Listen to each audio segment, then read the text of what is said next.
பேசுறான் பாலிடிக்ஸ். கிட்டத்தட்ட 3 நாட்களுக்கு பிறகு விஜய் திறந்து விட்டார் திருவாயை. அதாவது நேற்றைக்கே நீலாங்கரையிலிருந்து கிளம்பி பனையூரிலிருந்து கிளம்பி பட்டினப்பாக்கம் ஒரு ஷூட் எடுத்துட்டு சாயந்தரம் திரும்பி போயிட்டார்.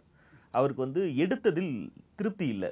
அதற்கு பிறகு மீண்டும் இன்றைக்கு எடுத்து அந்த வீடியோவை வெளியே விட்டு விட்டார்கள். பேசுறார் சோகமா ஆரம்பித்து, எனக்கும் வருத்தம் தான், நீங்க நினைக்கிற மாதிரி நான் ரொம்ப ஜாலியாலாம் இல்லை, நான் ரொம்ப சோகமாக தான் இருக்கேன் அப்படின்லாம் சொல்லிட்டு, நான் எந்த தப்புமே பண்ணல, எங்களுக்கு ஒதுக்கப்பட்ட இடத்துல நின்று நான் பேசிட்டு போனதை தவிர நானும் என் கட்சியோ எந்த தவறுமே செய்யவில்லை, எந்த தவறுமே செய்யல. ஆனால் 41 பேர் 42 பேர் இன்னைக்கு ஒருத்தர் இறந்து போயிட்டாங்க அப்படின்னு சொல்லிட்டு, அதற்கு பிறகு இதுவரைக்கும் சோகம். அப்படியே சிஎம் சார் உங்களுக்கு என்னை பழி வாங்கணும் அப்படின்னா, எனக்கு என்னென்னா சிஎம் இவரை பழி வாங்கணும் அப்படின்னா எதற்கு பழி வாங்கணும்? நீ என்ன அவர் ஒரு அரசியல்வாதி, அவர் ஒரு கட்சி நடத்திட்டு இருக்காரு, 55 வருஷமா அரசியல் இருக்காரு, இப்ப முதலமைச்சரா இருக்காரு. அவர் கடைசியாக எதிர்த்து ஜெயித்தது அதிமுகவையும் பாஜகவையும் உண்ட கூட்டணிய. இப்ப 1.5 வருஷத்துக்கு முன்னாடி குச்சி கட்டி உட்கார வச்சு நீ ருதுவாய் வந்திருக்க, ஒரு கட்சி ஆரம்பிச்சிருக்க. உன்னை பழி வாங்க வேண்டும் என்றால் அஜித் ரஜினி போன்ற நடிகர்கள் தான் உன்னோட ரைவலரியில சண்டை போட்டுட்டு இருந்தவங்க. அதுவும் தொழில் ரீதியான போட்டி. அரசியல்ல நீ இப்போ ஒரு கட்சி ஆரம்பிச்சிருக்க, உன்னை எதற்காக முதலமைச்சர் பழி வாங்க வேண்டும்? ரேவந்த் ரெட்டி அல்லு அர்ஜுனை அன்னைக்கே அடைச்சார் இல்லையா? நேற்று சிஎம் பேசும்போது கூட எந்த தலைவனும் தன் தொண்டன் சாக மாட்டான், சாக வேண்டும் என்று எண்ண மாட்டார்கள். நேத்தே நான் சொன்னேன், விஜயை பெயில் அவுட் பண்றாரு, யாரு தான் சாகணும்னு நினைப்பா? அவர் தன்னுடைய பெருந்தன்மையை காட்டுறார். எல்லாத்த விட தாண்டி இன்னைக்கு முதலமைச்சர் பெருந்தன்மையா அரசியல் பேசாம இருக்கிறார், அதை அட்வான்டேஜா எடுத்துட்டு விஜய் அவர் மேல குற்றஞ்சாட்டுறாருங்கிறது அவருடைய ரசிகர்கள் ரொம்ப குஷியா இருக்கலாம். இந்த நியூஸுக்கு 41 பேர் இறந்திருந்தாலுமே கூட இன்னும் 2 வாரங்கள்ல அடுத்த நியூஸ் வந்துடும். அதுதான் இன்றைக்கு இருக்கக்கூடிய ட்ரெண்ட். இன்னைக்கு செய்திகள் ஏகப்பட்டது வருது. இந்த ட்ரெண்டை எத்தனை நாள் பேசுறதுங்கிறதுல ஊடகங்களுக்கு ஒரு கணக்கு இருக்கு. அடுத்ததுக்கு மாறிட்டாங்கன்னா எது நிக்கும்னா, உன்னுடைய இந்த சீண்டல் நிக்காது, அவர் மன்னித்த குணம் தான் நிக்கும். சரி பண்ணிட்ட. இந்த வீடியோ என்ன காரணத்துக்காக வெளிவருது? 3 நாள் கழிச்சு உனக்கு இந்த பிரஷர் எங்கிருந்து வருது? காலையில் அண்ணன் ஆராசா இதுவரைக்கும் நீ வெளியே வர முடியாம இருப்பதற்கு குற்ற உணர்ச்சியை தவிர வேற என்ன காரணம் இருக்க முடியும்னு கேட்டார். 2 கேள்விதான் கேட்டார். ஒன்று ஆதரவு சம்பந்தமான கேள்வி, அதுக்கு பின்னாடி வருவோம். முதல் கேள்வி, 3 நாள் ஆகிவிட்டது, இதுவரைக்கும் உன்னால் வெளியே உண்மையை மக்களை சந்திக்க முடியாததற்கான காரணம் என்ன? உனக்கு உள்ளுக்குள்ள உறுத்துது அப்படின்னு திமுகவினுடைய துணை பொதுச்செயலாளர் கேட்டதுக்கு பிறகுதான் நீ வீடியோ மயிரே போடுற. இல்ல, இந்த வீடியோவை கேட்பதற்கான அவசியம் என்ன? அதாவது 41 பேர் இறந்திருக்காங்க. இறந்தவர்களுக்கு சைனாவில் இருந்தெல்லாம் ஆறுதல் தெரிவிக்கிறாங்க. இந்த ஆறுதலில் அந்த இழப்பை சந்தித்த விக்டிம்களுடைய உறவினர்களுக்கு என்ன கிடைக்கும்? எல்லாத்த விட முக்கியமானது, யாரை பார்ப்பதற்காக இறந்தார்களோ அந்த விஜய் ஆறுதல் தெரிவிக்க வேண்டும். அது தார்மீக ரீதியாக அது அவருடைய பொறுப்பு, கடமைன்னு தான் பொதுவாக ஒரு குரல் எழுது. எல்லாரும் கேட்டது என்ன? உங்களை பார்க்க செத்தான்ல, நீங்க அவங்களுக்கு ஆறுதல் சொன்னீங்களா? உங்க ஆறுதலை வச்சு யாரும் பொழைச்செல்லாம் வரக்கூடாது, வரப்போறது கிடையாது. ஆனா அதை கூட நீ கொடுக்கலையேங்கிறதான் கேள்வி. வீடியோ கால்ல போய் பேச முடியாதா? உன் கட்சியில ஒரு மாவட்ட செயலாளர் ஓடி ஒளிகிறான். சரிங்க, 3 நாள் கழிச்சு அதை போட்டீங்கல்ல, இதில் என்ன ஆறுதல் அவர் அந்த இறந்தவர்கள் மீது தெரிவித்தார்? ஒரு மன்னிப்பு இல்ல பத்தியா? செய்ததற்கு அக்கௌண்ட் குற்ற உணர்ச்சி இல்ல, நானும் இதற்கு பொறுப்புன்னு கூட இல்ல. அதாவது பொறுப்பாளிகளில் நானும் ஒருத்தன்கிற இடத்துக்கே வரல. நான் எந்த தவறுமே செய்யவில்லை, ஆனால் 41 பேர் இறந்திருக்கிறார்கள். அதுல நான் சோகமா இருக்கேன். அவர்கள் கொடுத்த இடத்தில் நான் பிரச்சாரம் செய்கிறேன் என்கிறார். அதுவுமே அவர் போன இடம் ஒன்வே போய் அங்க நிப்பாட்டி 9 நிமிஷம் கழிச்சுதான் மேல வர்றார். அதுக்கு முன்னாடியே தள்ளுமுள்ளு நடக்குது. அவர் சொல்லக்கூடிய விஷயம், நான் எந்த தவறுமே செய்யவில்லை என்றால், இந்த தவறுகள் நடந்தன இன்னைக்கு காலையில பட்டியல் போட்டு நீதிபதி கிட்ட போய் பஞ்சாயத்து ஆயிருக்குல்ல, காரி துப்பி இருக்காருல்ல, என்ன உனக்கு தெரியாம இருந்தது? நீ லேட்டா வந்ததுதான் மிகப்பெரிய தவறே. 8:45 பாயிண்ட்ல நான் நிப்பேன்னு சொல்லி கூட்டத்தை கூட்டிட்டு நீ 8:45 தான் ஏர்போர்ட்டுக்கே சென்னையிலிருந்து வந்திருக்க. நீ சென்னையிலிருந்து ஃபிளைட் ஏறி அந்த ஃபிளைட்டு திருச்சி போய் எப்ப இதெல்லாம் நடக்கிறது? இதுதான் தப்புங்கிறது. இதெல்லாம் தாண்டி நான் பல இடங்கள்ல பண்ணிட்டேன், 3 வாரமா பண்ணிட்டேன், வேறு எங்குமே இந்த மாதிரியான அசம்பாவிதம் நடக்கல, ஏன் கரூர்ல மட்டும் நடந்துச்சு அப்படின்னு கேட்கிறேன். கான்ஸ்பிரசி கிளப்புற கான்ஸ்பிரசி கூட இல்லை, கேள்வியாக நிறுத்திக்கிறது. அதாவது இதுவரைக்கும் நேற்று வரைக்கும் இன்ஃப்ளூயன்சர்களையும் பெலிக்ஸ் போன்ற புரோக்கர்களையும் ஏவி விட்டு பரப்பிய அந்த சதி கோட்பாடுகளை தன் வாயால் அவர் சொல்றதில்ல. ஏன்னா அவனுங்க கேஸ் வாங்குறக்கும் ஜெயிலில் கழுதிங்கிறக்கும் தயாராக தான் காசு வாங்குறாங்க, அதுக்கும் தான் சேர்த்து துட்டு. இல்லை இது வரைக்கும் இந்த இன்ஸ்டா இன்ஃப்ளூயன்சர் எல்லாமே வந்து பார்த்தீங்கன்னா ஏதாவது ஒரு படம் வருது, இந்த மாதிரி ஒரு நாடகம் வருது, இது மாதிரியான விஷயங்களுக்கு, அதாவது பொருட்களுக்கு, வீட்டில் தயாரிக்கப்பட்ட பொருட்கள், ஹோட்டல் முறை, இது மாதிரியான விஷயங்களுக்கு தான் காசு வாங்கிட்டு பண்ணிட்டு இருப்பாங்க. முதல் முறையாக ஒரு அரசியல் கட்சி நிகழ்ச்சியில் நடந்த ஒரு மரணங்களுக்கு அதை நியாயப்படுத்துறதுக்கு காசு வாங்கிட்டு பண்ணக்கூடிய ஒரு முதல் சம்பவம் இதுதான். அதாவது சோசியல் மீடியா யுகத்தில் இன்ஃப்ளூயன்சர்னு ஒரு ஜாதி உருவாகி அவர்கள் வந்து இந்த மாதிரியான விஷயங்கள் பண்ண தொடங்கினதுக்கு பிறகு ஒரு அரசியல் கட்சி நடத்தின ஒரு விஷயத்தில் வந்து நடந்த ஒரு கொலைகளுக்கு பொறுப்பேற்று யாரை பொறுப்பேற்றணுமோ அதை பொறுப்பேற்றுக் கொள்ளாமல் அதை சப்பக்கட்டு கட்டி அவங்களை காப்பாற்றணுங்கிறதுக்காக காசு வாங்கிட்டு பண்ண முதல் நிகழ்ச்சி இதுதான். இல்ல அவரு தொண்டர்கள்ன்றாரு, இறந்தது என்னுடைய தொண்டர்கள்ன்றாரு. நேத்து நீதிமன்றத்துல வழக்கறிஞர்கள் சொல்லும் போது இறந்தவர்கள்ல மக்களும் இருப்பாங்க, அவங்க எல்லாம் ஹாஸ்பிட்டலே இருந்து இறந்தவங்களையும் சேர்த்து நீங்க 41 சொல்றீங்க. வழக்கறிஞர் சொன்னாரு, அவங்க வழக்கறிஞர் தான் சொல்றாரு. அவங்க என்னங்கிறாங்கன்னா, செத்தது வந்து யாரோ பொதுமக்கள், பப்ளிக், அவங்கள நாங்க கூட்டல. அவங்க இன்னைக்கு கரூர் நீதிமன்றத்தில் நடந்த விவாதத்திலையும் சொல்லியிருக்காங்க, எங்கள் தொண்டர்களை நாங்க கட்டுப்படுத்த முடியும். உங்க தொண்டர்களை இவங்களை அதான் நம்ம பார்த்தோமே, கரண்ட் கம்பத்தில் ஏறி நிக்கிறவங்களை கட்டுப்படுத்திடுவாங்க. மக்களை தான் வந்து போலீஸ் தான் கட்டுப்படுத்தணும். அந்த பொறுப்பிலிருந்து பொறுப்பு துறப்பு எங்களுக்கு அதுக்கு சம்பந்தம் இல்லை. பப்ளிக் அவரை பார்க்க வந்தாங்கன்னா அதை காப்பாற்ற வேண்டியது நிர்வாகத்துடைய பொறுப்பு, எங்களுடைய பொறுப்பு அல்ல. அதாவது தொண்டர்கள் கம்மியாகவும் ரொம்ப கம்மியா இருக்காங்களாம், பொதுமக்கள் தான் ஜாஸ்தியா இருக்காங்க அப்படிங்கிற ஒரு தோற்றத்தை ஏற்படுத்துறேன். நான் என்ன கேட்கிறேன், மற்ற இடங்கள் எல்லாம் நடக்கல, இங்க நடந்திருக்குன்னு சொன்னீங்கன்னா, மற்ற இடங்களில் அதற்கு முந்தைய பாயிண்டான நாமக்கலில் இடிஞ்சு உளுந்து மூர்ச்சையா இருக்காங்க 40 பேர் அட்மிட்.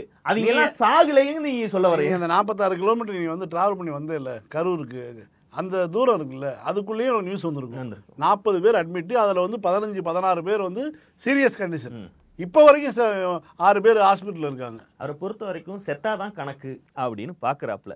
மற்ற இடத்துல எங்கேயுமே நடக்கல. இங்கே செந்தில் பாலாஜி மாவட்ட செயலாளராக இருக்கக்கூடிய அந்த மாவட்டத்தில் மட்டும் நடக்கிறதுங்கிறதா அவர் உருவாக்க விரும்புகிற, அதையும் வெளிப்படையாக சொல்ல திராணி இல்லாத, ஊகமாக தொட்டு காட்டுகிற ஒரு மற்ற இடத்துல நீ போன நம்புறம் போன விழுந்துருக்கு. அதுதான் உண்மை. நீ முதல் மாநாட்டில் நடத்தி 6 பேர் செத்தாங்க, அதுக்கும் சோசியல் மீடியாவில் செருப்பு அடித்து பிறகுதான் நீ வந்து காசையை அறிவிச்ச அவங்க இறந்து போன குடும்பங்களுக்கு. மதுரை மாநாட்டுக்கு போயிட்டு வந்து ஒருத்தர் வந்து அரவக்குறிச்சி பைபாஸில் சாப்பிட வேலை விட்டு இறக்கியிருக்காங்க, ஒன்று கிடைக்க ரோடை கிராஸ் பண்ணியிருக்கேன், லாரியில் அடிபட்டு செத்து போயிட்டான், விட்டுட்டு போயிட்டாங்க ஈரோட்டுக்கு. 3 நாள் கழிச்சு அவன் பணத்தை வந்து கரூர் ஆஸ்பத்திரியில் வந்து அவன் குடும்பத்தார் தேடி வந்து எடுத்துகிட்டு போனாங்க. ஒரு இரங்கல் கிடையாது அவனுடைய கட்சியிலேருந்து.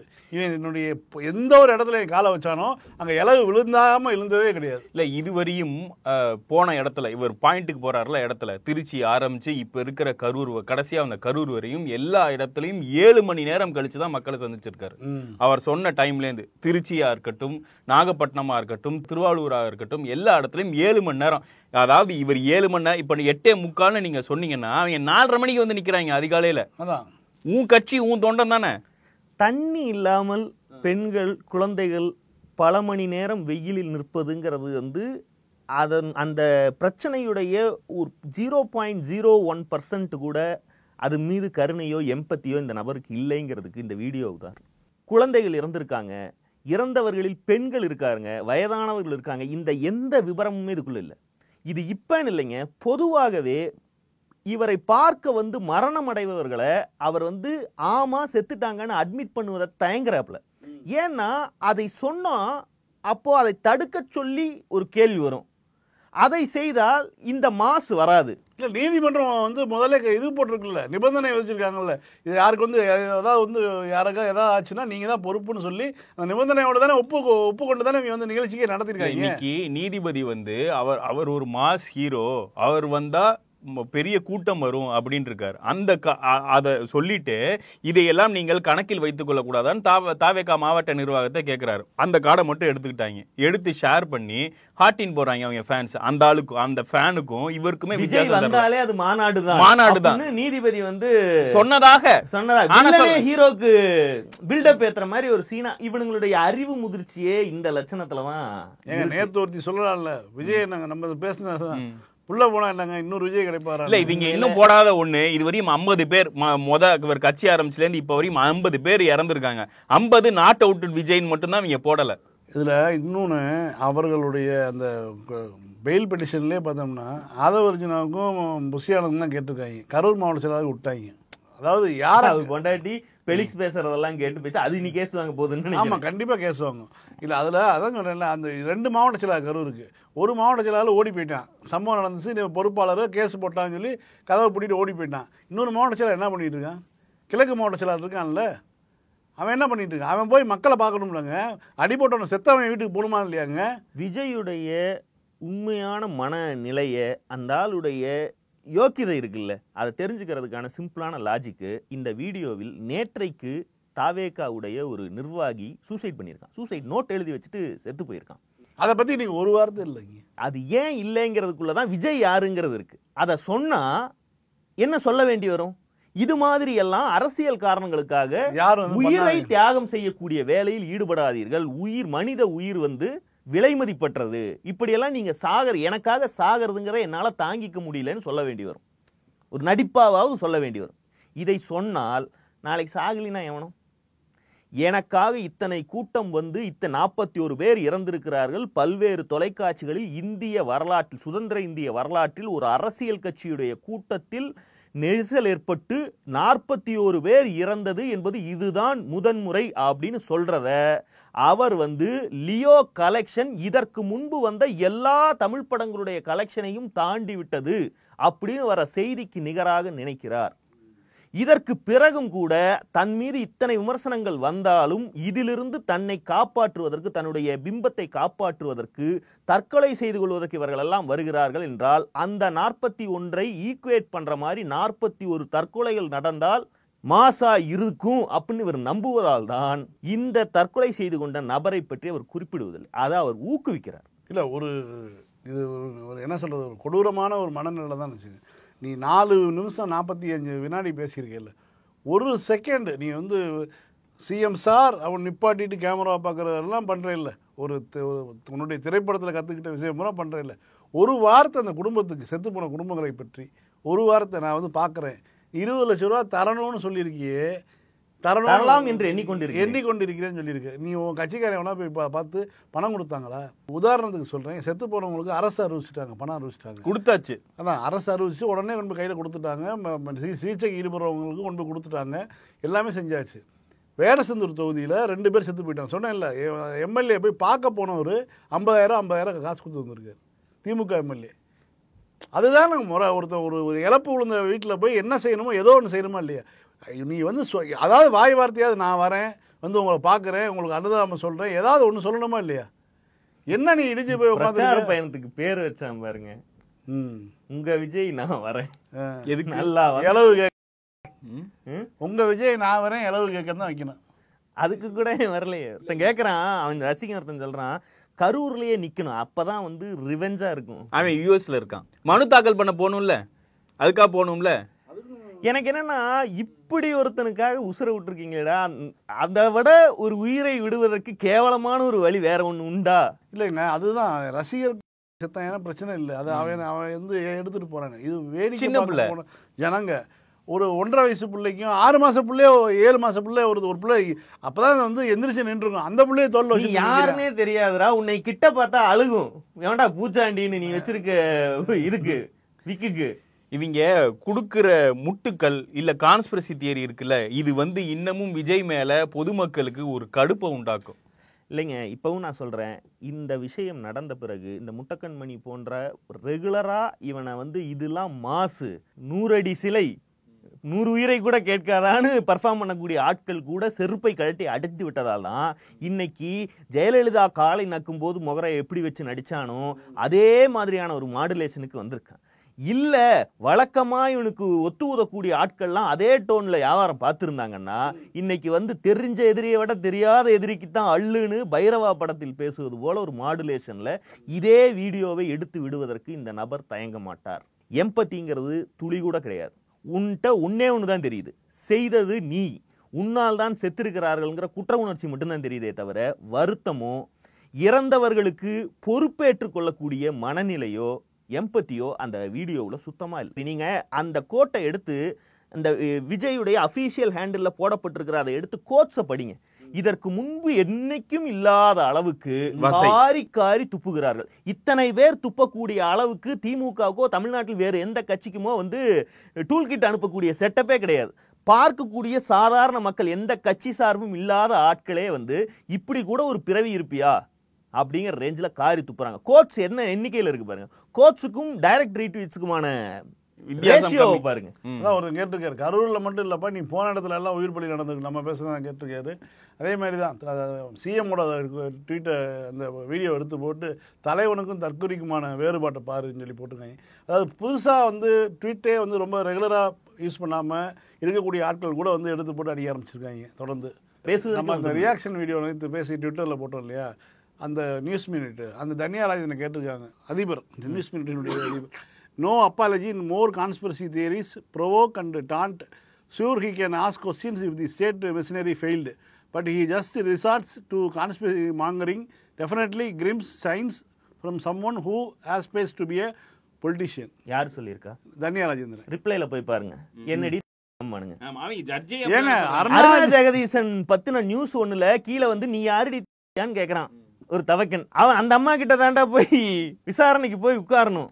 இந்த ரேஞ்சில் தான் அவனுங்க இருப்பானுங்க. அவனுங்களை நம்ம வந்து இதில் இதுக்கு மேலே பேசுவதற்கு ஒன்றுமே இல்லை. இதை விட டேஞ்சரான ஏரியா என்னென்னா, விஜய்க்கு எம்பத்தி இல்லைங்கிறது ஒரு தனி மனிதனுடைய பிரச்சனை. அவரை இந்த மாதிரியான ஒரு நடிகனாக அரசியல் தலைவனாக மாற்றினது வந்து காலத்துடைய கோலம். அது ஒரு பக்கம் இருக்கட்டும். இது தாண்டி அரசியல் பிழைப்புக்காக இந்த நபரை சுற்றி சேர்ந்து இருக்கக்கூடியவர்களில் முக்கியமான ஆசாமியான ஆதவ் அர்ஜுனா, பார்னிகல், அந்த சிவங்கலத்து மேல ஒட்டி இருக்கணும் இல்லையா, ஆமை மேல எல்லாம் பார்னிகல் போய் ஒட்டிக்கிட்டு அது திங்கிறது பிசுறுகள் பறந்துச்சுன்னா அதை தின்னு வாழக்கூடிய பீஸ். நேற்று இரவு இவர்களுக்குள் இந்த 3 நாட்களாக நடந்து கொண்டிருப்பது என்ன? இதற்கு யார் பொறுப்பேற்பது? இந்த ஒப்பாரியை விஜய் வைப்பதா, அல்லது இன்றைக்கு கோர்ட்டில் ஒன்று வெளியே வந்திருக்கு பார்த்தீங்களா, போலீஸ் சொல்லியிருக்குல்ல, இந்த பாயிண்ட் வரைக்கும் நீங்க போகாதீங்க, கூட்டம் உங்க பஸ் போச்சுன்னா அந்த பஸ்ஸுடைய நீளாகலம் பிளஸ் உங்க பஸ்ஸோட 2 ஆம்புலன்ஸ் வருது அதனுடைய நீளாகலம், அந்த இடத்துல போய் நின்னுச்சுன்னா அங்க இருந்த நபர்கள் எங்க நகருவாங்க, அதன் மூலமாக ஏற்படக்கூடிய நெரிசல் இது தாங்க முடியாததாகும். சோ அந்த பாயிண்ட்டுக்கு இத்தனை 100 மீட்டர் முன்னாடியே நீங்க வண்டி நிறுத்திட்டீங்கன்னா அப்படியே பேசிட்டு போயிடலாம் அப்படின்னு நாங்க சொன்னோம். ஆதவ் அர்ஜுன் அதை கேட்கவில்லை. பாயிண்ட்டுக்குள்ள தான் நாங்க வந்து ஃப்ளட் லைட்டு ஃபோக்கஸ் எல்லாம் வச்சிருக்கோம், அங்கதான் நாங்க போய் பேசுவோம்னு சொல்லி உள்ள போனேன். அப்போ இதில் முதல் பொறுப்பு, அதாவது நாம் எல்லாம் சேர்த்து இதற்கு விஜய் பொறுப்புன்னு சொன்னா, விஜய் தன் மனதிற்குள் நாம் பொறுப்புனாலும் செஞ்சது நீதானேன்னு ஆதவ் மேல் அதை திருப்புவதற்கு எல்லா பெரிய நபர்களும் எல்லா ஸ்பாயில்டு பிராட்டும் அப்படிதான் நினைப்பாங்க. ஏன்னா இந்த முதலாளி, ஆமா பாஸ் வந்து தப்பே செய்ய மாட்டார். அந்த பொறுப்பை ஏற்றுக்கொள்வதற்கு ஒரு மேனேஜர் வேணும். அந்த மேனேஜர் தான் இந்த ஆசாமி ஆதவ் அர்ஜுனா. ஆதவ் அர்ஜுனாவை அந்த இடத்தை காலி செய்ய வேண்டும் என்பது உள்ளூர அங்குள்ள நடக்கக்கூடிய ஒரு பவர் பாலிடிக்ஸ். ஜான் ஆரோக்கியசாமிக்கோ அல்லது புஷி ஆனந்துக்கோ ஆதவுக்கு கொடுக்கக்கூடிய முக்கியத்துவம். 2வது, ஆதவிடம் இருக்கக்கூடிய பணம் இருக்கு பாத்தீங்களா, அது வந்து விஜய்க்கு நிகரா இருக்கு, விஜயோட அதிகமா இல்லையா? இப்போ இதோட போட்டி போட முடியாத நபர்களாக சம்பளம் வாங்கிட்டு வேலை பார்க்கிற ஜான் ஆரோக்கியசாமியும் வெறும் விசுவாசத்தை மட்டுமே வைத்து மேலே வந்திருக்கக்கூடிய புஷி ஆனந்துக்கும் ஒரு பிரச்சனையா இருக்கு. இப்ப இவர்களுக்குள் நடக்கக்கூடிய பஞ்சாயத்துல பொறுப்பை நீ ஏற்றுக்கொள்ளு ஆதவுக்கு சொன்னா, ஆதவ் வந்து தன்னுடைய மீடியா புரோக்கர்களை இறக்கி விட்டு இந்த நடந்த இளவுக்கெல்லாம் காரணம் ஜான் ஆரோக்கியசாமின்னு 2 நாளுக்கு முன்னாடி இருந்து அந்த ஆள் பரப்ப ஆரம்பிக்கிறார். இதில் என்னையும் விஜயும் காப்பாத்திருங்க, மீதி ஆட்கள் நம்ம போட்டு விட்டுருவோம். புஷி ஒரு பக்கம் அவருக்கு தனக்கு பெயில் போடுறதுக்கு அவர் மதுரை கோர்ட்டுக்கு போயிட்டார். இந்த சூழ்நிலையில நெருக்குதல் வந்து ஆதவுக்கு அதிகரித்ததாலோ என்னவோ, முதல்ல அவர் தான் வந்து ஒரு பெரிய ட்விட் ஒன்ன போட்டாப்ல நேற்று இரவு. அதுக்கு முன்னாடி தர்மத்தின் வாழ்வை சூதுகம், அதாவது அந்த ட்விட்டை படிச்சீங்கன்னா தாவேக்கா என்கிற சொல்லோ விஜய் என்கிற சொல்லோ இருக்காது. அப்போ தனிப்பட்ட ஆதவ் அர்ஜுனாவாக அவர் பேசுகிறார். அப்ப அந்த ட்வீட்ல பேசுவதற்கு தான் மட்டுமே, கம்பெனியோட சம்பந்தம் இல்ல, ட்வீட்ஸ் ஆர் பர்சனல் அப்படிமாங்கல்ல, அது மாதிரி அவர் போடுறார். தர்மத்தின் வாழ்வை எந்த சூதுகவுது?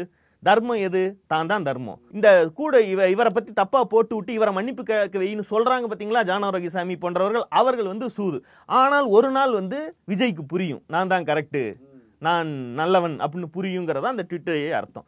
அதுவும் செல்லுபடி ஆகவில்லை என்பதற்காக தான் கடைசி கட்ட ஃப்ரஸ்ட்ரேஷன்ல ஊரே செருப்புல அடிக்குது அப்படின்னு ஆன பிறகு இந்த விடலைகள், மீசை கூட அரும்பாத விடலைகளை தூண்டிவிட்டு வன்முறையில் தெருவில் இறங்க வைப்பதற்காக ஒரு ட்விட்டர் போடுறாப்புல, புரட்சி வெடிக்க வேண்டும். அதற்கு எந்த வீடியோவை போடுறாப்புல, இவன் கட்சியுடைய மாவட்ட செயலாளர் ஆம்புலன்ஸை மறிச்சு ஆம்புலன்ஸை மறிக்கிறியாடா நாயே, உனக்கு எவ்வளவு திமிரு இருக்கணும்னு போலீஸ்காரங்க இவங்களை விரட்டுன அந்த வீடியோவை எடுத்து போட்டு இவன் கட்சி தொண்டை அங்கே சாக கிடக்கிறான், அவனை காப்பாற்ற போற ஆம்புலன்ஸை இவன் கட்சியுடைய மாவட்ட செயலாளரே தடுக்கிறான்.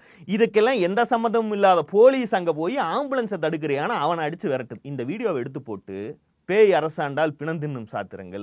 இல்ல அதுல மட்டும் அவன் நிப்பாட்டல. அவன் வந்து கவர்மெண்ட் அக்யூஸ் பண்ணா கூட பரவாயில்ல. அவன் என்ன சொன்னா, ஆட்சியை கவுத்துருவோம், ஆட்சியை கவுத்துட்டு எங்க ஆட்சி மலரும். ஏண்டா 41 பேர் செத்தப்புறமும் நீ இப்படி ஒரு வரிய அதெல்லாமே தப்பே இல்லைங்க. நீ வந்து அரசியல் இப்படி பேசணும்னா நீ போகணும். நீ ரோட்டுக்கு போய் நீ என்ன சொல்ல வர, இந்த அதிகாரத்தை நான் போய் உட்கார்றேன், சிஎம் வீட்டு முன்னாடி நான் போய் உட்கார்றேன், எஸ்பி வீட்டு முன்னாடி நான் போய் உட்கார்றேன், நான் முதல்ல அந்த வன்முறையை கையில் எடுக்கிறேன், நான் என் மீது அவர்கள் அதிகாரத்தை பிரயோகம் பண்ணட்டும், முதல்ல நான் அந்த தாக்குதலை ஏந்திக்கிறேன், அதற்கு பின்னாடி எனக்கு பின்னாடி வந்து என்னை போலவே விஜய்க்காக அம்பு வாங்க தயாரானவர்கள் வாருங்கள்னு கூப்பிட்டீங்கன்னா நீ யோக்கியன். நேபாளம் மாதிரி இலங்கை மாதிரி எல்லாம் சொல்லலாங்க. நான் வந்து ஒரு திராவிட இயக்க ஆதரவாளனா ஒரு சிஸ்டம்க்கு எதிராக சிஸ்டத்தையே டாப்பிள் பண்ணணுங்கிற அரசியலை பேசுவதெல்லாம் ஒன்றும் தப்பு கிடையாது. பேசுவதை அரசாங்கம் எப்படி பார்க்குதுங்கிறது ரெண்டாவது. அதை அரசியல் ரீதியாக பார்த்தீங்கன்னா ஒரு நாட்டில், ஒரு ஜனநாயக நாட்டில் புரட்சியை பற்றி பேசுவதற்கு எல்லாருக்கும் உரிமை இருக்கு. ஆனால் பேசுவதற்கான தகுதி எங்கிருந்து வரும் தெரியுமா?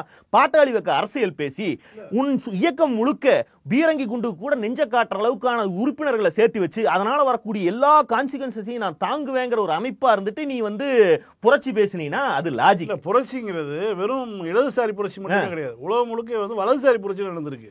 கடாஃபியை கவிழ்த்ததும் வலதுசாரி புரட்சி தான். சதாம கவிழ்த்ததும் வந்து ஒரு வலதுசாரி புரட்சி தான். இந்த மாதிரியான வலதுசாரி புரட்சிகளும் உலகம் முழுக்க பிரெஞ்சு புரட்சியிலிருந்து ஆரம்பிச்சோன்னா பல விஷயங்கள் பார்த்தீங்கன்னா வலதுசாரி புரட்சியாக தான். மண்ணள்ளி தலையில போட்டுக்கிற புரட்சி அதுதான், அதே தான். இதை அதை நோக்கி தான் அவங்க கூப்பிடுறாங்க. நேபாளத்துல என்ன பண்ணிருக்கானுங்க, மன்னராட்சி போய் மக்களாட்சியை கொண்டு வந்து இல்ல மக்களாட்சி வேணான்னு அதை எதிர்த்து புரட்சி பண்ணி மன்னராட்சி கொண்டு போறாங்க. வலதுசாரி புரட்சி தான் அது. ஆண்டுகிட்டு இருப்பது கம்யூனிஸ்டுகள் அதான் இல்லையா? தேர்தல் வந்தவுடனே, தேர்தல் இந்த பிரச்சாரம்னா தொடங்கும் போது தான் அண்ணா வந்து அந்த பஸ்ல வரார். அதுக்கு முன்னாடி அண்ணாவே அவங்க எங்கேயும் இது பண்ணல. அண்ணா சொன்னது இருக்கு, இந்திய எதிர்ப்பு போராட்டத்துல மாணவர்கள் எல்லாம் பார்த்துட்டு இவங்க எல்லாம் பலி கொடுத்துட்டா இயக்கம் நடத்துறோம். அதெல்லாம் கூட விட்டுருவோம்ப்பா. அதையெல்லாம் பேசுவதற்கு தகுதி இருக்கு. 5000-6000 கோடி ரூபாய் சொத்தை சட்டவிரோத லாட்டரி தொழில் மூலமாக சம்பாதித்து அந்த சம்பாதித்த ஆசாமியிடம் இருந்து குடும்பத்துல மருமகனா போய் அதுல இருந்து ஒரு இளநீ போட்டு ரொம்ப, அதாவது தமிழ்நாட்டிலேயே ரொம்ப அதிமுக்கியமான ஒரு இடத்துல நீ வீடு ஜெயலலிதா, ரஜினிகாந்த் போன்றோர் வாழக்கூடிய பகுதியில பங்களா வைத்து வாழக்கூடிய பல 100 கோடி ரூபாய் மதிப்புள்ள பங்களால நீ வாழ்ற. நீ என்ன சொல்ற, போய் உடனே கீழே வந்து மெரினால உட்காரலாங்கிறாங்க, அங்க போலாங்க, சிக்னல் கிடைச்சிருச்சுங்கிறாங்க, நைட் என்னென்னலாம் பண்ணாங்க. நீ செய்யி, நீ போய் முதல்ல அடிய நீ வாங்கு.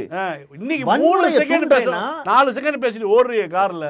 நீ பங்களால உட்கார்ந்துட்டு அந்த பசங்களை விஜயை பிடிக்கும் என்பதற்காக, விஜய் ரசிகனாகவும் விஜய் ஒரு கட்சி ஆரம்பித்துட்டாருங்கிறக்காக அதற்கு தொண்டனாகவும் மாறி இருக்கக்கூடிய விடல பசங்களை ரோட்ல இறங்கி விட்டு எனக்காக சண்டை போடுன்னு அதை கூட விஜய் சொல்லல.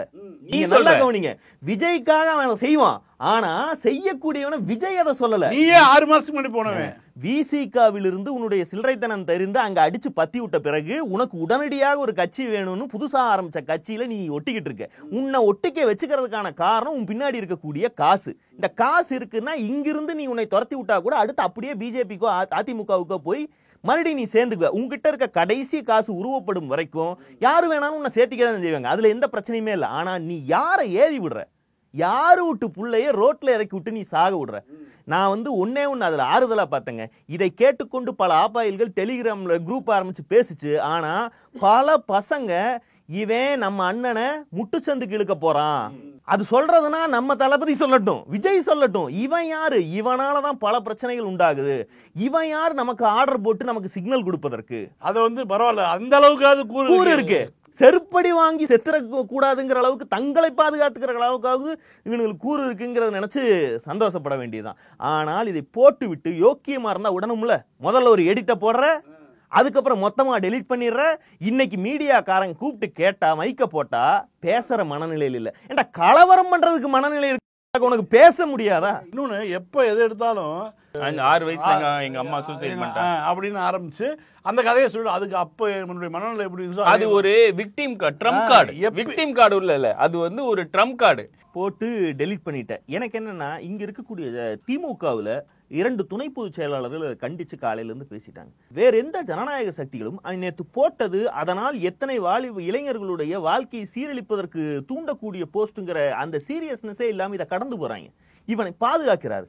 இவங்க பாதுகாத்ததுனால இன்னைக்கு விஜய்க்கு நீங்க இதை பத்தி பேசல விட்டு இவனை பாத்துக்கிட்டு இருக்காங்க. எப்பவே நம்மகிட்ட வருவான் அதுதான் சொல்ல முடியும். நீ இல்லன்னா நீ புரட்சியை பத்தி பேசும்போது புரட்சிக்காவே இயக்கம் நடத்தி இயக்க ஆரம்பிச்சு இவ்வளவு நாள் புரட்சி பற்றி பேசிக்கிட்டு புரட்சி எப்படா வரும்னு காத்துக்கிட்டு இருக்கக்கூடிய நபர்கள் கூட வாயை மூடிட்டு அமைதியா இருக்காங்களே. நேரம் தூக்கி போட்டு வெளுத்திருக்க வேணாம். அதுவும் நீ எதுக்கு சொல்ற? அந்த வீடியோலயே தெளிவா இருக்கு. ஆம்புலன்ஸ மறிக்கிறவனை அடிக்கிறான், அப்புறம் ஆம்புலன்ஸ் மறிக்கிறவனுக்கும் வந்து நீங்க எப்படி ட்ரீட் பண்றதுன்னு தெரியலையே. இல்ல அதுல பாருங்க 30-40 ஆம்புலன்ஸ் வருது அப்படின்லாம் பேசுறாங்க. இல்ல 120 பேர் அப்ப அட்மிட் எடுங்க.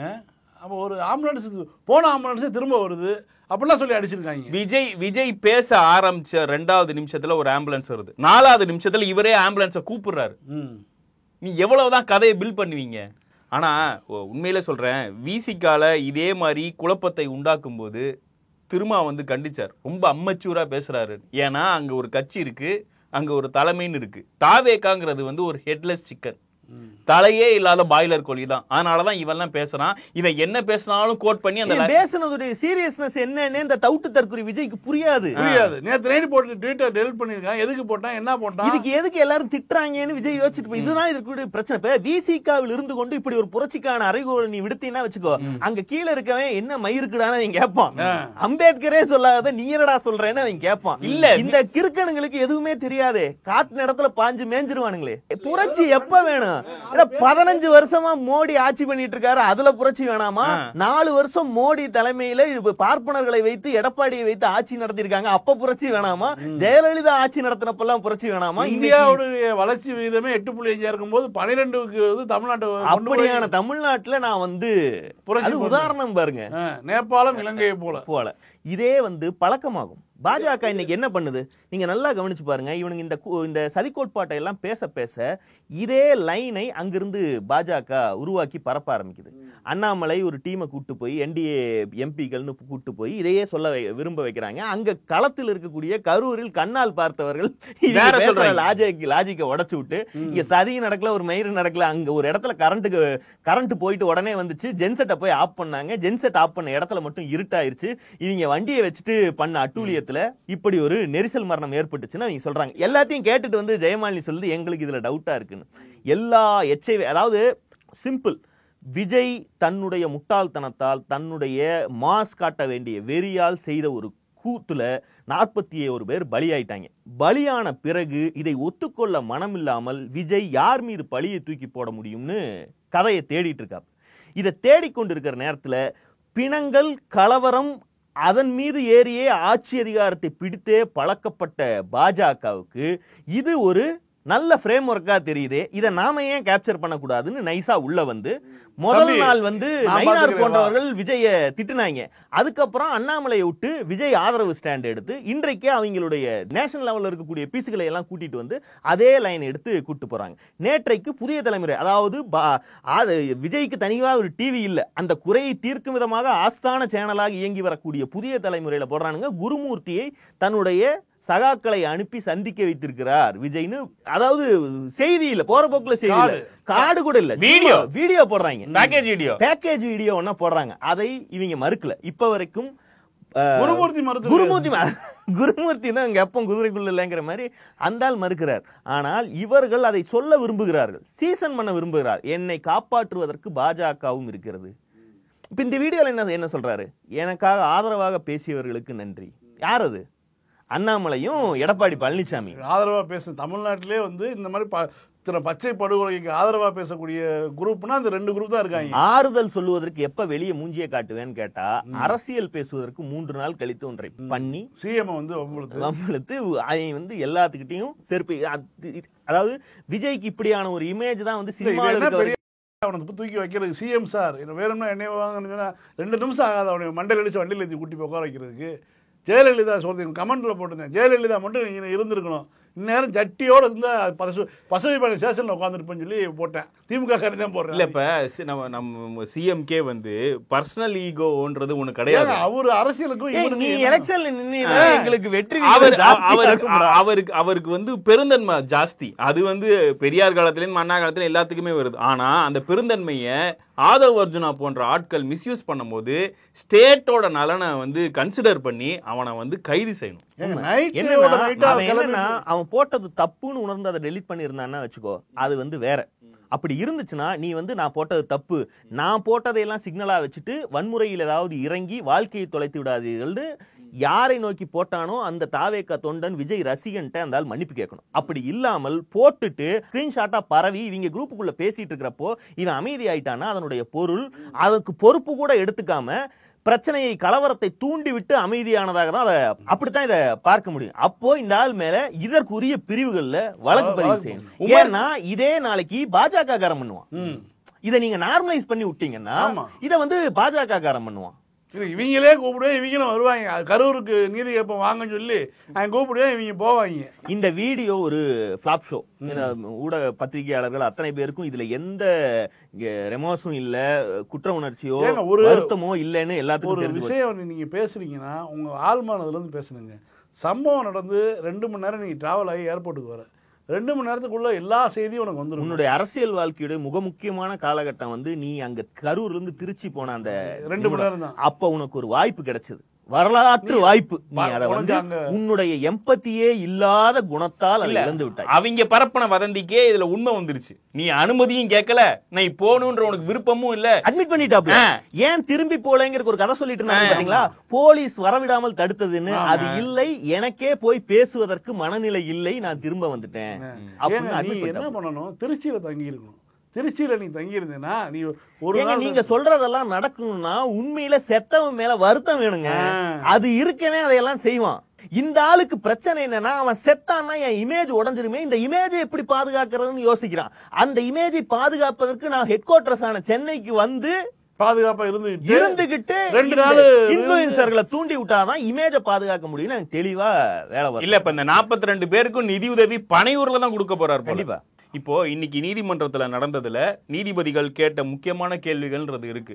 3 நாளா பரப்புன எந்த பொய்யுமே கோர்ட்ல சொல்லல. அதுக்கு முதல்ல ஒரே ஒரு விஷயம் சொல்லிடுறேன். அவர் இந்த மதுரை அந்த அறிவழகன் வக்கீல் பேசினார் இல்லையா, கூட நிக்கிற வக்கீல்கள் 2-3 பிஜேபி, அது ஒரு செய்தியா சொல்லணும்ல, அது சொல்லணும். இன்னைக்கு அடுத்து எங்க போகும்னா கவர்னர் வீட்டுக்கு போய் நிக்கும். ஏன்னா பாருங்க, இது இந்த வண்டி போகும் வழி வந்து கவர்னரை பார்த்து மனு கொடுக்குற இடத்துக்கு தான் போய் நிக்கும். இது எப்பயோ வந்து நிக்க போறான், இவ்வளவு சீக்கிரமா நடக்குதுங்கிறது அது ஒரு விதத்துல பாராட்ட வேண்டியது. அப்பதான் வந்து நம்ம மக்களுக்குமே தெரியும் கடைசி வரையும் உண்மையா இருந்தது திமுக தான் வந்து பிஜேபி எதிர்ப்புல மூர்க்கமா இருந்ததுன்றது. இதுல 2 பாயிண்ட்டுங்க.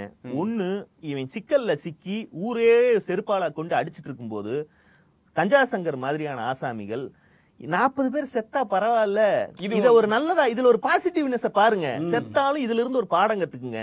இது ஒரு மாயை. திரு விஜய் அவர்கள் அரசியலில் நீடிக்க வேண்டும், வெற்றி பெற வேண்டும் என்று நான் விரும்புகிறேன். அதற்கு ஏன் வந்து கூட்டணி வைக்க வேண்டும் என்று நான் சொல்கிறேன் என்றால், கூட்டணி வச்சீங்கன்னா உங்களோட பணி எளிது. இன்னும் இந்த கூட்டத்தெல்லாம் பார்க்க ஜெயிச்சலான்ட்டு உங்களுக்கு தோணும். ஆனா ஒரு வகையில் 40 உயிர்கள் போயிருந்தாலும் விஜய் அவர்களுக்கு இது நல்லது என்பதை புரிந்து கொள்ள வேண்டும். இந்த மாயையை பார்த்து ஏமாந்து தனியாக நின்றிருப்பார். நீங்க அரசியல் கத்துக்கணும்னா எடப்பாடி கிட்ட வந்து மண்டியை போட்டீங்கன்னா தான் உங்களால அரசியல் கத்துக்க முடியும். அவர் 30-40 கொடுப்பாரு, வாங்கிட்டு கத்துக்குங்க அப்படின்னு அதே ஒரு பக்கம் தலையை தடவி விஜய ரூம்குள்ள அனுப்புறான். அம்மாடி அத்தான கவனின்னு எடப்பாடி வீட்டுக்கு அனுப்புறது. இன்னொரு பக்கம் கோலாகல சீனிவாஸ் போன்ற சங்கிகள், நீ வகையா மாட்டிட்ட மகனே, உன்னை இந்த இடத்துல இருந்து காப்பாற்றுவதற்கு பிஜேபியால் மட்டும்தான் எந்த பச்சை படுகொலைகளையும் செஞ்சுட்டு படுபாதத்தையும் செஞ்சுட்டு அதுல இருந்து நாங்க மட்டும்தான் தைரியமா மக்களை போய் பார்ப்போம். இதெல்லாம் குஜராத்ல இருந்து பல ஊர்கள் இது அப்படியே நீ வந்து ஒரு மனுவா ஹைகோர்ட்ல போடு, அங்கிருந்து அது சிபிஐக்கு மாத்துவோம். சிபிஐ விசாரிச்சதுன்னா நீ கிளியர் சீட்டோட வெளியே வந்துடலாம். இங்கிருந்து உன்னை காப்பாற்றுவதற்கான ஒரே வழி நாங்கள் தான் அப்படின்னு அவனுங்க வெளிப்படையா சிக்னல் கொடுக்குறானுங்க. உனக்கு செம டிமாண்ட் மாமா அப்படிங்கிற மாதிரி தான் இருக்கு. இன்னைக்கு நீதிமன்றத்துல நீதிபதி கேட்கிறார், ஏன் வந்து சனிக்கிழமையில லேட்டா ஆகுது அப்படின்றதுக்கு. இல்ல சனிக்கிழமை சீக்கிரமா போனா கூட்டம் வராது, ஏன்னா வந்து அவங்களுக்கு அன்னைக்குதான் சம்பள நாள் அப்படின்னு யார் கன்ஃபஸ் பண்ணியிருக்கானா தாவேகாக்கார வழக்கறிஞர்கள் கன்ஃபஸ் பண்ணிருக்காங்க. இன்னொன்னு என்ன கேக்குறாங்கன்னா, சம்பளம் எங்க வாங்குவாங்க? சந்தை கடையில. அந்த சந்தை கடையில தான் இவனுங்க வந்து முதல்ல இடம் கேட்டது. ஜட்ஜ் கிளியரா முடிச்சு விட்டார். நீ கேட்டிருக்க கூடிய எல்லா இடமும் இதை விட சின்ன இடம். நீ கூட்டி இருக்கக்கூடிய கூட்டத்துக்கு நீ எங்க கேட்டிருக்கணும்னா, போலீஸே உனக்கு ஆலோசனை சொல்லிச்சு பாத்தியா, ஓபன் மைதானம் ஏதாவது ஊருக்கு வெளியே போட்டுக்குங்கன்னு, அங்கதான் நீ போயிருக்கணும். ஆனா நீ அதை கேட்காமல் இங்க வச்சிருக்க. 50 டிவிஎஸ் 50 நிக்குங்க, அதுவே டிராபிக்கா இருக்கும். அந்த இடத்த தாண்டி போக முடியாது. காய் கொண்டு வர சம்சாரி போட்டிருக்க டிவிஎஸ் 50 அந்த இடத்துல இதாக இருக்கும்னா, இவங்க அதில் நிகழ்ச்சி நடத்தியிருந்தாங்கன்னா எத்தனை பேர்த்த கொண்டிருப்பாங்க? ஆயிரக்கணக்கான பேர்த்த கொண்டிருப்பாங்க. இல்ல இவங்க இன்னொன்னு சொல்றாங்க, அதாவது மீடியன் இல்லாம இருந்தா அந்த விபத்துக்கள் நடக்காதுன்னு கோர்ட்ல தான் சொல்லியிருக்காங்க. அதுதான் சொல்றேன், மீடியன் இல்லாம பண்ணி கொடுங்கன்னு நீ தான்டா பிரேயர் வைக்கணும் போலீஸ் கிட்ட. அதுவும் விஜய் வந்தது ஆப்போசிட் சைடு. ஏங்க, ஒரு ஹைவேல சென்ட்ரல் மீடியன்ங்கிறது என்ன டிவைடர் இரும்பு தகரத்துல வச்சிருக்காங்க நகர்த்தி வைக்கிறதுக்கு, சிமெண்ட்ல கட்டினதுங்க. அதை எப்படிங்க எடுக்கிறது? இல்ல நீயே நாங்க எங்க செலவுல எடுத்துக்கிறோம், நீ நகராட்சியில போய் பேசியிருக்கணும், நெடுஞ்சாலைத்துறையில பேசியிருக்கணும், ஒரு நாள்ல அடுத்த நாள் பண்ணி கொடுத்துரும் சொல்லி பேசியிருக்கணும், எதையா பண்ணிருக்கணும். அந்த அறிவுரை இல்ல உனக்கு. இல்ல நீதிபதியே என்ன சொல்றாருன்னா, அவர் கடைசியா சொன்னது நீ லேட்டா வந்தது தப்பு. இன்னொன்னு வந்து ஓபன் மைதானத்துல நடத்தாம இந்த மாதிரி நீ சொன்ன 3 இடமுமே, இந்த இடம் உட்பட 3மே குறுகலான இடம். நீ வந்து இந்த கூட்டத்தை கூட்டியிருக்கவே முடியாது. நீ எப்படி 10,000 டிரைவ் பண்ண? இப்போ எடப்பாடி அப்படின்னா அவர் ஒரு அரசியல்வாதி, அவரை பாக்குறதுக்கு கூட்டம் கம்மியா வரும். நீ 10,000 பேர்னு சொல்லிட்டு 27,000 பேர் கூட்டியிருக்க அப்படின்னா அது உன்னோட தப்பு தானே? அப்படி இன்னைக்கு அந்த பிஜேபியில ஒருத்தன் எப்பயும் ஃபேக் நியூஸ் போடுவான், செல்வகுமார், அவன் வந்து ஒன்னு சொல்றான். அவன் என்ன சொல்றான், அவன் எங்கேயோ இருக்கான். அவன் என்ன சொல்றான்னா, போலீஸ் வந்து 500 பேர் தான் போட்டிருக்கு, 1:50 தானே சொன்னாரு, ஒரு போலீஸ்க்கு 50 மக்கள் அப்படின்றதானே சொன்னாரு, எதுக்கு 500 மட்டும் போடணும்னு. அவன் கேட்டதே 10,000 பேர் சொன்னதே 10,000 பேர் வருவாங்க. அப்பனா 200 போலீஸ் மட்டும் தான் போட்டிருக்கணும். அதான் சொன்னாரு. அதையும் மீறி 500 பேர் போட்டிருக்காங்க. திருச்சிக்கு அடுத்து மிக அதிகமாக போலீஸை டிப்ளாய் பண்ணது இங்கதான். இன்னொன்னு சொல்ல போனா, விஜய் வாட்டர் பாட்டில் தூக்கிறாருல, அந்த இடத்துல 10 போலீஸ் இருக்காங்க. விஜய் இந்த ஆம்புலன்ஸ் அப்புறப்படுத்துற அங்க ஒரு 20 போலீஸ் இருக்காங்க. நீ வந்து எப்படி மனசாட்சியே இல்லாம போலீஸ் இருக்கு இல்லைன்னு சொல்ல முடியும்? நீயே மேல ஏறி எடுத்தோன்னு என்ன சொன்ன, நான் இங்க வந்ததுக்கு காரணம் போலீஸ் தான். உள்ளூர்ல பப்ளிக் வெயிட்லாம் இன்னைக்கு வர ஆரம்பிச்சிருச்சுங்க. இவனுக்கு இன்னைக்கும் சொல்லிட்டு இருக்கானுங்க, கட்சிக்காரங்களையே உள்ள விட மாட்டேங்கிறாங்க. எல்லா மீடியாக்காரனும் அங்கதான் இருக்கான். இப்போ அதான் ஊடக பிரார்த்தல் பண்றவங்க போய் எடுத்துட்டு வந்துட்டாங்க. அந்த லோக்கல் மீடியாவுடைய பைட்ஸ் பூரா இன்னைக்கு வர ஆரம்பிச்சு. ஆமா, ஒருத்தன் விஜய் பேசிட்டு இருக்கும்போது மேல நீ விடுற வீடியோ ஒரு அம்மா வந்து மயக்கம் போடுது அப்படிங்கிறான். நீ என்ன சொல்ற, கழுத்துல ஏறி மிதிச்சாங்கன்ற? நீ மனுஷனா? நீ எல்லாம் இந்த விவகாரத்துல இது எங்கேயுமே போய் நிக்காது. எல்லாத்துக்கும் வீடியோ ஆதாரங்கள் இருக்கு. வீடியோ ஆதாரங்களை திமுகவோ அரசோ மட்டும் எடுக்க தேவையில்லை. நீங்கள் ஏற்பாடு பண்ண அத்தனை சேனல்களும் முழு வீடியோ லைவா எடுத்து ட்விட்டர் இது யூடியூப்ல போட்டு வச்சிருக்காங்க. எல்லா ஆதாரங்களும் கோர்ட்டுக்கு போகும்போது உங்களால் தப்பிக்கவே முடியாது. வேற எந்த சதி கோட்பாட்டையும் இதில் உருவாக்க முடியாது. அந்த மக்களுக்கு மிக தெளிவாக தெரிகிறது என்ன நடந்துச்சு, யாரால் நடந்துச்சு அப்படின்னு. முதல்ல இதுக்கு பொறுப்பேற்க நீ பொறுப்பேற்க மாட்ட. ஆனா கோர்ட் தெளிவாக சொல்லிவிட்டது, criminal negligence causing death of 41 எழுதி பேனானிப்பை உடைத்து விட்டார்கள். இதுதான் வரலாற்றில் நிற்கும். மீண்டும் சந்திப்போம். லைக் பண்ணுங்க, ஷேர் பண்ணுங்க, சப்ஸ்கிரைப் பண்ணுங்க. வணக்கம். பாலிடிக்ஸ் பேசலாம். பாலிடிக்ஸ்